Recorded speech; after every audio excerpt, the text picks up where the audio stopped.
19 ছেপ্টেম্বৰ 19 ছেপ্টেম্বৰ এটি প্ৰশ্ন সেই অদৃশ্যজনলৈ। বহুতে কৰিছে বহুতক প্ৰশ্ন, কিন্তু মোৰ প্ৰশ্ন নেদেখাজনলৈ। কিয় কাঢ়ি নিবলগীয়া হ'ল সেই বিশেষ সত্তাক অসমীয়াৰ বুকুৰ মাজৰ পৰা? কিয় কৰিব নিদিলে তেওঁক নিজৰ ভূমিৰ বাবে কল্পনা কৰি থোৱা কামবোৰ? ইমান সোনকালে যোৱাৰ কথা আছিল জানো তেওঁতো কৈছিল আৰু বহুত কৰিব বুলি ৰাইজৰ বাবে। নিজৰ বাবেতো একো বিচৰা নাছিল তেখেতে। তেন্তে কিয় তেওঁক দিব লগা হ'ল শ্ৰদ্ধাঞ্জলি বুকুত সামৰি থোৱা মৰমবোৰৰ পৰিৱৰ্তে? তেওঁতো নাছিল কোনো অপৰাধী আপোনাৰ জগতৰ। দান কৰিছিল নিজৰ উশাহখিনিকো পথৰ কাষৰ গৃহহাৰা লোকৰ মুখত হাঁহি আনিবৰ বাবে। জগতৰ কোনো জীৱকেই যেন বঞ্চিত কৰা নাছিল তেওঁৰ মৰম আদৰৰ পৰা। তথাপিও কিয় এই নিষ্পাপ আত্মাক নিয়াৰ আগত এবাৰো ভাবি নাচালে তেওঁৰ হৃদয়ৰ লগতে স্পন্দিত হৈ থকা অসমীয়াৰ মৰমেৰে ৰক্তাক্ত হৃদয়ৰ আঁতোৰ অশ্ৰুসিক্ত বিষবোৰৰ কথা? কৰিছিলে যেনিবা তেওঁ আৰু তেওঁৰ সতীৰ্থই তেওঁৰ স্বাস্থ্যক আওকাণ।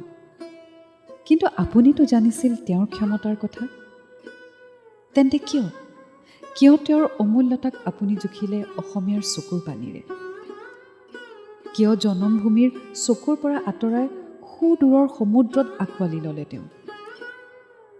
নে ভয় হ'ল আপোনাৰ জন্মভূমিৰ জনসমুদ্ৰই তেওঁক চিৰজীৱন সাৱটি ৰাখিব বুলি? নে ভয় হ'ল আপোনাৰ নামেৰে তেওঁক পূজা কৰি অসমীয়াই আপোনাক পাহৰিবগৈ বুলি? যদি সেয়ে হয় তেন্তে এতিয়া কি দেখিছে আপুনি? সকলোৱে টুকিছেনে একেলগে চকুলো আপোনাৰ পৰিৱৰ্তে কেৱল তেওঁৰ বাবে? শুনা পাইছেনে আপোনাৰ নামৰ পৰিৱৰ্তে জয় জুবিনদা ধ্বনি প্ৰতিজনৰ মুখে মুখে? কঁপি উঠা নাইনে সৰ্বশৰীৰ বুকু ভঙা দৃশ্যৰে? জানো জন্ম মৃত্যুৰ কোনো নিশ্চয়তা নাই, কিন্তু আপুনিতো বাধা দিব পাৰিলে হয় এই সময়ক, যি সময়ে কোটি জনতাৰ হৃদয়ৰ স্পন্দন ৰোধ কৰি যায়, উশাহবোৰতো বিষ ঢালি যায়।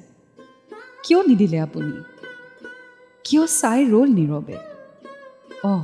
আপুনিতো চিৰন্তন সত্য যি সদায় নিষ্ঠুৰ।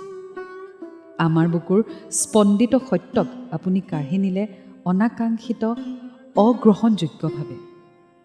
আপুনি চাই থাকক, তেওঁ জীয়াই থাকিব আমাৰ বুকুৰ নিষ্পাপ হাঁহিৰ অমৰ প্ৰেৰণাৰ আদৰ্শৰূপে।